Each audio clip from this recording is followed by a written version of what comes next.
of our country. People can't do anything. People are looking to get approvals for factories for 15 years.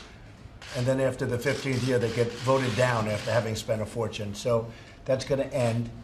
We have one of our really great people, as you know, Scott, is looking to be approved by the Senate. We're still waiting for that one, too. It's a disgrace what's going on. But as soon as he gets involved, we're going to unclog the system. And by the way, people are going to get rejected, but they're going to get rejected quickly. But for the most part, they're going to be accepted when they want to do it. We're going to bring the jobs back. And your state was very, very good to me, as you know. I mean, they were very, very good to me, and I appreciate that. And just tell the people we're going to get the system unclogged, and we're going to get it up. As you know, I approved 2 pipelines that were stuck in limbo forever. I don't even think it was controversial. You know, I approved them. I haven't even heard. I haven't had one call from anybody saying, oh, that was a terrible thing you did. I haven't had one call. You know, usually if I do something, it's like bedlam, right? I haven't had one call from anybody. And, you know, we've got a lot of jobs. In the Keystone case, we have potentially 32,000 jobs almost immediately. And then, as you know, I did the Dakota pipeline. And nobody called up to complain because it was unfair. Years of getting approvals. Nobody showed up to fight it.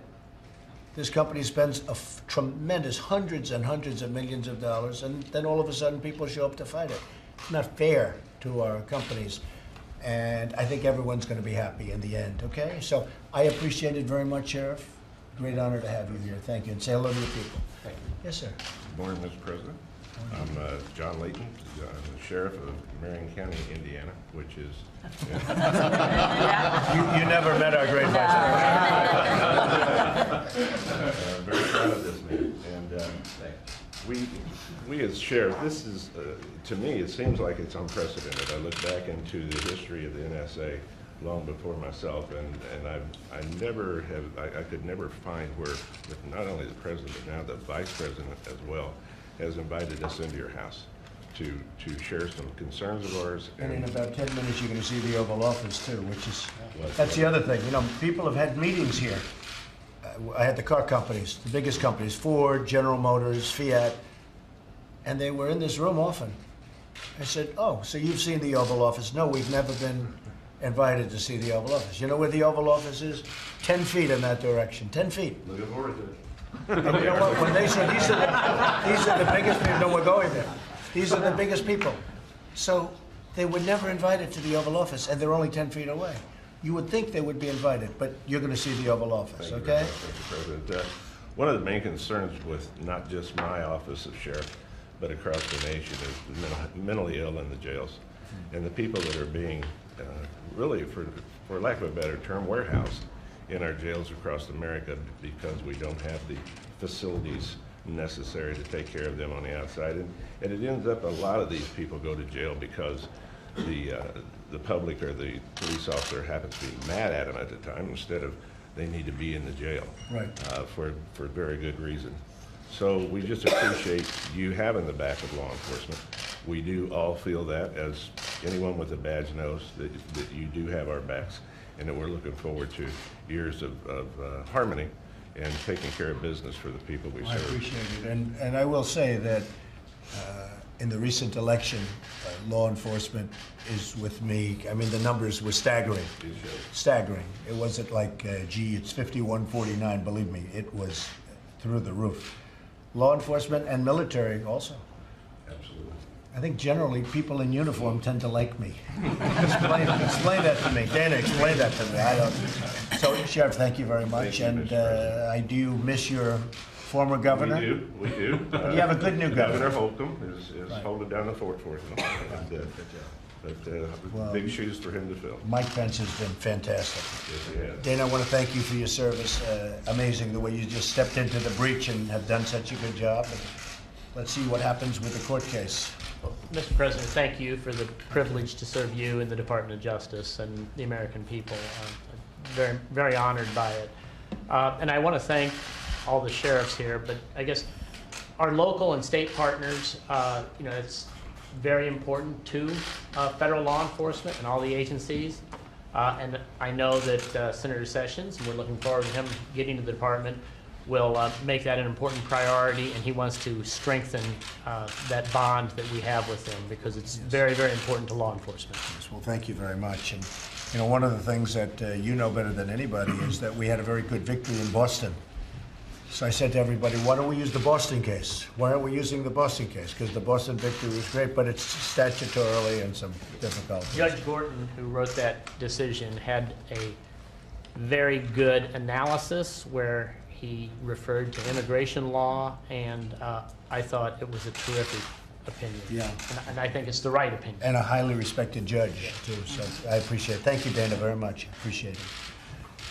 Mr. President, I'm Sheriff Page from Rockingham County, North Carolina. I think you do very well in North Carolina. And I just, North Carolina? and I just want to say that we appreciate you being where you're at. The first responsibility of government is protecting its people.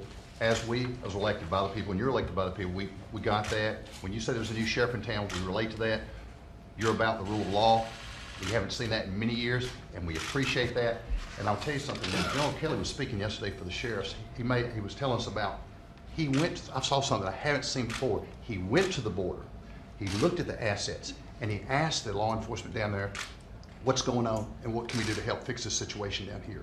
So you've got a good team, you're putting together a good team, you've got support of sheriffs from across the country, and we appreciate what you're doing. Well, thank you. And a funny story, so when General Kelly was just sworn in, now Secretary Kelly, and I said, do you want to have dinner tonight and we'll talk?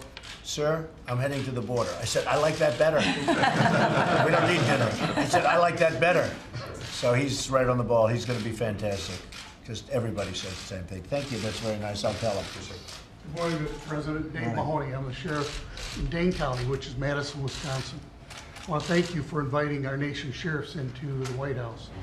You know, as the only elected law enforcement leaders in our community, we are the most engaged in our community issues and concerns. And I think it's important. I think there's a strong message when the President of the United States invites our nation's sheriffs in to talk about those issues that are of importance in our Has community. this ever happened before with the sheriffs? No, sir. No, sir. Never happened. Never, sir. And yet the murder rate in our country is the highest it's been in 47 years, right? Did you know that? 47 years. I used to use that. I'd say that in a speech and everybody was surprised because the press doesn't tell it like it is. It wasn't to their advantage to say that. But the murder rate is the highest it's been in, I guess, from 45 to 47 years.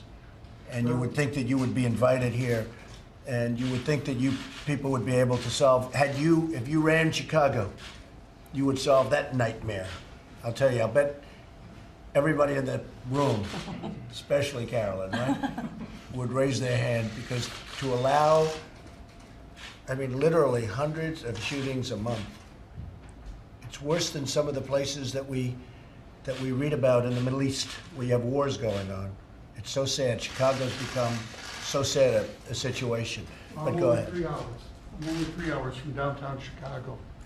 As Sheriff Stanek mentioned, you know, the issues of heroin and opiate addiction, I'm averaging 12 to 15 overdoses a week in my community. And we need help from DEA, FBI, and our task forces. We need them to be adequately funded and led by leaders who want to work collectively with our nation's sheriffs. How much of your crime is caused, you think, by drugs generally? 80%. 80%. 80%. So without drugs, you would have a whole different ballgame. I have a jail over 1,000 beds. 80% suffer from chronic. And when drug did and it alcohol really addiction. start big league, or has it been going on for many years? Well, I think heroin and opiates have overshadowed cocaine, which of course has been, you know, since the 80s our #1 drug of choice. Now it's prescription painkillers and And at a much higher level? at a higher level. Much higher level. The overdoses are at a much higher Right. level. Mr. President, You know, and- interrupt. It used to take 90 days to take a load of heroin from the border to get it into the economics mainstream. Now it's taking 14 days. Okay, well, we'll have it take infinity, okay? And beyond. I want to thank you too for seeking the input and guidance of our nation's sheriffs on issues like immigration. You know, my community is looking for immigration reform, an expedited way for a good immigrant to obtain citizenship in this great country. And I appreciate the invitation today to join you and look forward to working with you on many of these issues. Some we'll disagree on, but far more we're going to agree on. Absolutely, you're right. I actually can't believe that we're having to fight to protect the security, in a court system, to protect the security of our nation. I can't even believe it. And a lot of people agree with us, believe me. There's a group of people out there, and I mean much more than half of our country, much, much more. You're not allowed to use the term silent majority anymore, you know. You're not allowed because they make that into a whole big deal. But there's a group of people out there, massive, massive numbers, far bigger than what you see protesting. And if those people ever protested, you would see a real protest. But they want to see our borders secure and our country secure.